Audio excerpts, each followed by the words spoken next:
Well, hello everyone, and welcome to my top 10 best movies of 2023 list.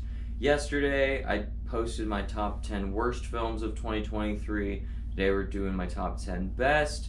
And then tomorrow, to start off our new year, we will be doing my top 10 most anticipated films of 2024. So, this one is always my favorite between the three of those annual lists because we get to talk about my favorite films of the year, right? And so, like I did with my top 10 worst, I'm going to be giving 5 honorable mentions along with my actual top 10. And I also want to note again that these are just my top 10 favorite films of the year. Some of these films aren't going to be on everyone's top 10 favorites. Some of them aren't the best films of the year. If we're going off pure objectivity, this list would be totally different. There is a lot of subjectivity in my list about which films I love more, which films mean more to me. So there's going to be some on my list that you might be surprised are on there. There's going to be some you are surprised aren't on there. Without further ado, let's kick this list off. So, starting off with our honorable mentions, and these ones are actually honorable mentions, not our dishonorable mentions we had yesterday. But our first honorable mention of the day is going to be Guardians of the Galaxy Volume 3. Now, the MCU has been very, very spotty over the past 2 or so years, and it's in a bit of a rut. It's not looking too good, especially right now with what I'm assuming is going to be a lot of retooling now that Jonathan Majors is out as Kang. But since Endgame, this is the best MCU film, I would say. It's the MCU film that feels the most like a classic MCU movie.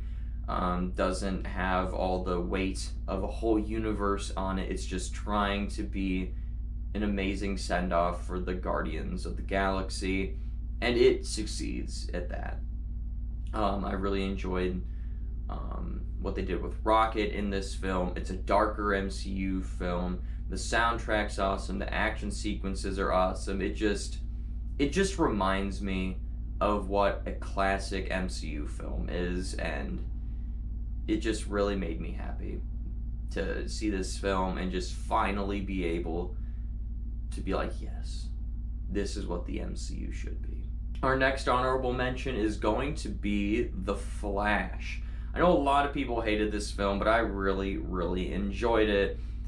The biggest issue with this film for me is the CGI. The CGI is just straight up not good in this film. Like, borderline unacceptable that a movie of this budget, been in production this long, still has CGI that looks this shitty. So, yeah. But besides that, I think it's a really, really good Flash story. It's what I would consider to be the correct way to do a superhero multiverse story, to where your cameos and stuff, like Michael Keaton's Batman in there, doesn't just feel like a cameo, I guess. It makes sense in the context of the story, you know? And it tells a really heartfelt story with The Flash. Barry Allen goes on a really nice emotional journey here. The action sequences are pretty good. You get all the weird multiverse shenanigans you want with like the retooling of Man of Steel and stuff. So just a really, really good comic book movie that doesn't have good CGI. Our next honorable mention is going to be the film Bottoms. I don't know if a lot of people have heard of this film, but it's got what I would assume to be the same creative team behind Bodies, Bodies, Bodies that came out last year that I really, really enjoyed. It has the same actress in it, Rachel Sennott is how I believe you pronounce her name. And she was the reason I wanted to go see this film, so I really enjoyed her in Bodies, Bodies, Bodies. And this film is kind of along the same lines as that film, being like this Gen Z humor type film, right? This is very much aimed towards my age range. It's kind of like, in a way, I don't know, I saw somewhere that it was named the Queer Fight Club. I guess, and I thought that was a pretty funny description of it, but it's kind of fitting in a way. But this movie's hilarious. There's a lot of weird meta stuff in here that's just like so outlandish that it would never happen. It's just so it's the humor is very niche for this film, I would say, but it really worked for me. I thought it was hilarious. And so it's one that I'm still waiting for that Blu-ray release for, because I want to add it to my collection, because I really, really enjoyed this one. Our next honorable mention, this one might be a hot one that it's only an honorable mention, but it is my favorite comic book film of the year, and that's Across the Spider-Verse. Now, I'm not someone that's super, not a huge mega fan of the Into the Spider-Verse film. I think it's a really good film, but I've never understood people that have like this orgasmic experience with the film, right? But Across the Spider-Verse, I more so understand what they're talking about, right? I still think the movie's a little bit overrated, but I still really, really enjoyed the film, right? It might even be my favorite Spider-Man film, honestly, but it's a very visually stunning film. I'm not someone that's huge on animated films anymore. I only saw a handful of them this year, but this film really worked for me. It's a really, really good Spider-Man film. It's just in a time where, superhero films are a dime a dozen. This one stands out for being such a unique story, being so heartfelt, being different enough, and just being really good instead of just being this generic blockbuster thing. And then our final honorable mention today is going to be a film called A Good Person. I would consider this to be one of the hidden gems of the year that I didn't hear a lot of people talk about, but I saw it and I thought it was excellent. It's essentially like this drama that has Florence Pugh and Morgan Freeman in it about, there's this car crash and this individual dies in the car crash and how it affects these two individuals, and so kind of like their relationship of getting over that tragic experience and how they interact with each other and how they feel towards each other and stuff. So it was just a really, really good drama that was just hits you in all the right ways and makes you feel good by the end of it. And now let's move on to my actual top 10 of the year. Starting off with number 10 is going to be Gran Turismo. I'm someone who's never played a Gran Turismo game. I didn't even realize this was kind of based off a video game until essentially after I saw the film. That's how far removed I am from knowing what Gran Turismo is. But the things that had me really interested in this film was David Harbour and Orlando Bloom in this racing film by Neil Blomkamp, and that just sounded really good. And I was right. So I thought the racing sequences were incredible. The visualization of going like in between the video game and the real world and stuff was really cool. I really like this incredible true story that this film's based off of. I thought all the performances in this film were incredible. So it's just one of the blockbusters this year that really worked for me and just didn't feel like it was a dud. That it, had all the emotions you wanted in a blockbuster, had all that spectacle you wanted, and it still works on every single level. Coming in 9th place, and I'm sure I won't see this on many, if any, other top 10 best of the year list, that's going to be the Five Nights at Freddy's movie. Now, I understand that this isn't a film for everyone. This is a film for the fans, but as a fan, I absolutely love this film, right? I've been waiting for this film for, what's it been, like 8 years now? And we finally got it. So, it's about as good of a Five Nights at Freddy's movie as I could have asked for. I thought the animatronics designs were incredible.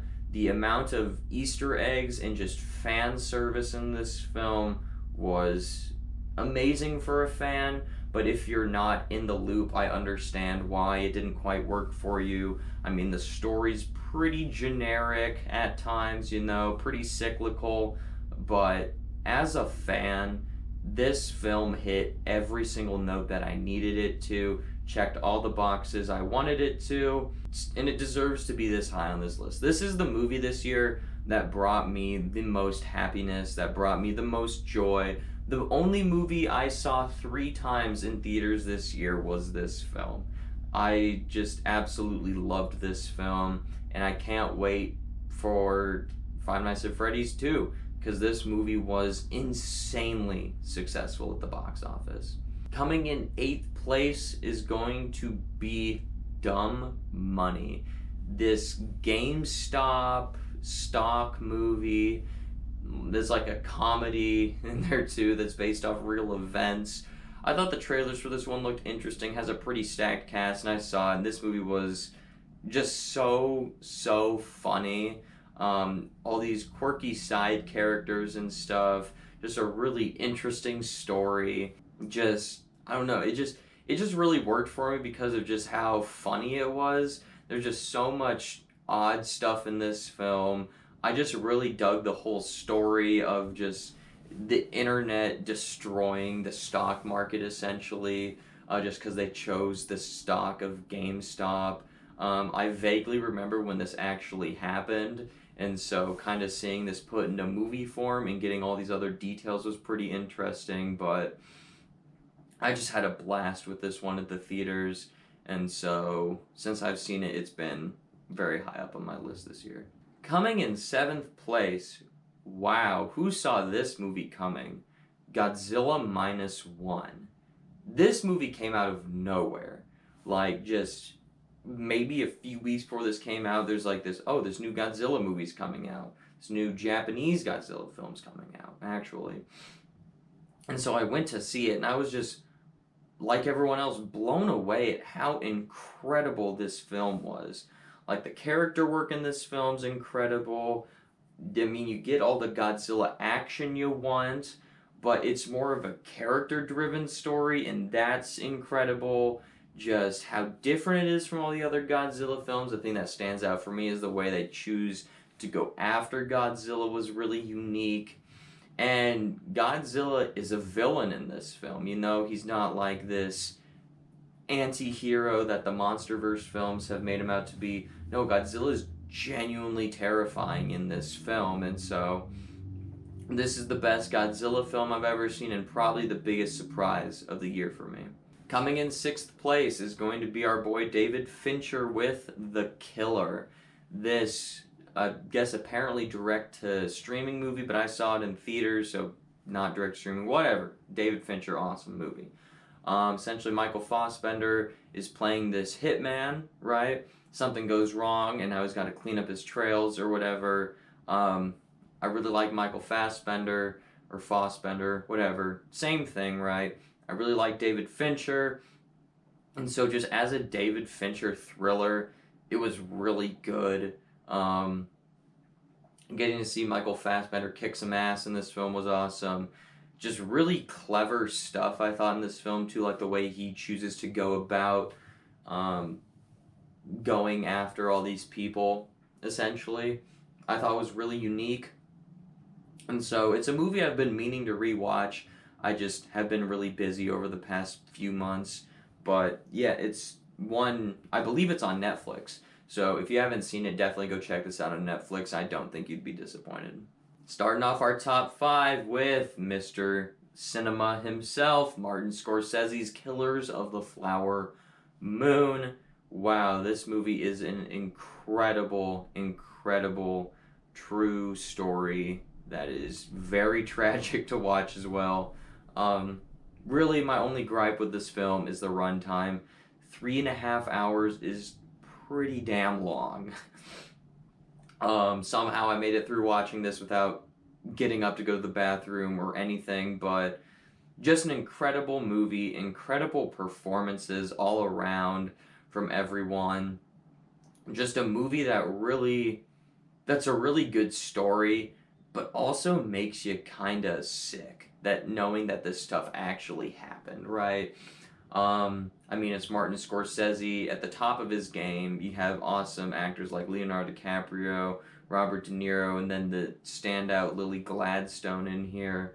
Then you also get the side characters with like Jesse Plemons and Brendan Fraser and John Lithgow and stuff. It just, I mean, it's a Martin Scorsese film. It's bound to be somewhere on my top 10 best of the year list, and it definitely deserves it for all my previously stated reasons. Coming in fourth place, the movie that was my number one for so long this year, John Wick Chapter 4.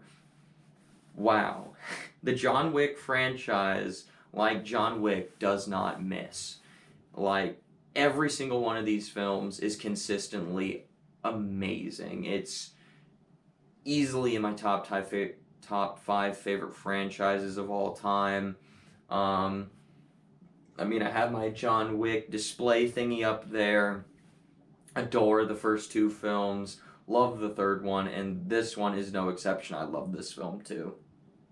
I mean, the action sequences in this film are incredible. The whole fire shotgun thing is awesome. The whole stairs sequence is amazing. It's just such a fitting conclusion to the John Wick character and story and stuff that I don't know how I feel about a John Wick 5 really, but I'm really looking forward to Ballerina. I think that's the correct way to go in a John Wick universe, doing all these spin-off stuff. But yeah, really the only thing in this film that I didn't really buy into is just like how everyone has these bulletproof suits that you can shoot them point blank and they just keep walking because their suit is bulletproof. I'm not a huge fan of the bulletproof suits, but you know, it's a small gripe in the world of John Wick. Coming in third place, a film that snuck into this list right at the last minute here, The Iron Claw. This true story about the Von Erich family, a huge wrestling family in, I believe, the late 70s, early 80s, I believe. Wow, what an incredible movie, and just telling this tragedy of this family. Honestly, it's a tragedy, where it's all about, you know, like family and being brothers, and you know, just, I don't know, I want to say like trauma and stuff like that. I mean, all the performances here are awesome. I mean, man, Zac Efron in this film, I've always just kind of seen him as like, you know, oh cool, this dude that teenage girls love to go see in films. Goddamn, this guy gives an amazing performance in this film. Honestly, this dude deserves to get nominated for an Oscar for how awesome he is in this film, and he's fucking jacked in this film. Like, it's insane how jacked he is in this film. But yeah, just like this story of essentially how this father of the Von Erichs like just like pushed his kids to do all these things and stuff, and how they all reacted to it. And like the wrestling sequences are awesome. The emotional sequences hit really, really hard, and by the end of it, you really enjoyed what you watched, but you kind of felt sad at the same time. But just a very incredible film. Our runner-up for best film of the year is our boy Tom Cruise with Mission Impossible Dead Reckoning Part 1. Wow. Dude, the trailer to this film, that made me insanely excited for this film. I'm not someone that's huge on the Mission Impossible franchise, but I really enjoy a lot of the films. But I loved this film, right? I thought the threat of AI in this film was very relevant, and just a very unique thing to put here for Ethan Hunt to go against. I thought the action sequences, as expected from Mission Impossible and just Tom Cruise in general, were insane. I thought the set pieces were awesome. The whole train sequence at the end is just phenomenal. Just one of the best third acts of any film this year. It's just, this is my favorite Mission Impossible film. It makes me very excited for this franchise going forward. And it's one of the weirdest theater experiences I've had this year, with people trying to fight each other in the theater. So It's memorable for that experience, but it's also memorable for being a great film.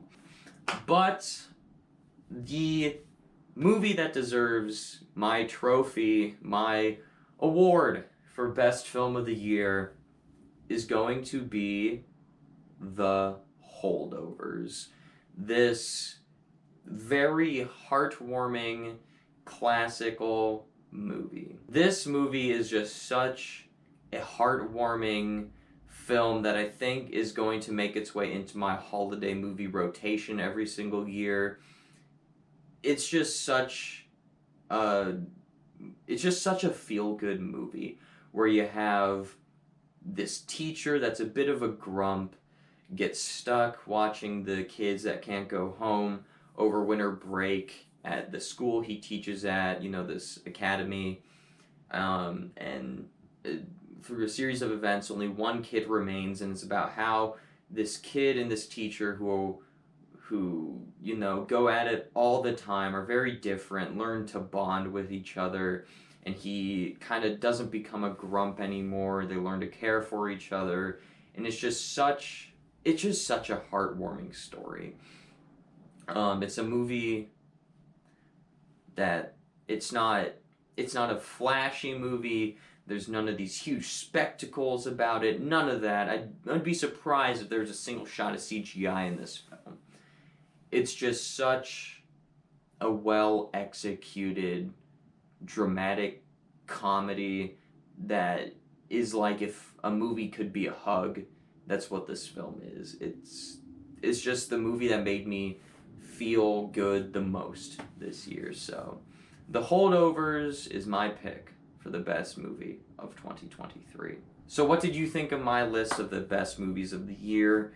Go ahead and let me know down in the comment section what some of your favorite films of the year were, and let me know what you thought of my list. Were there any surprises in my list? Any films you were surprised got left out? Please let me know all of that down below in the comments section, and make sure you come back tomorrow for my top 10 most anticipated films of 2024. And with all that being said, I hope you had a great 2023 and have a great rest of your year, and I'll see you in 2024.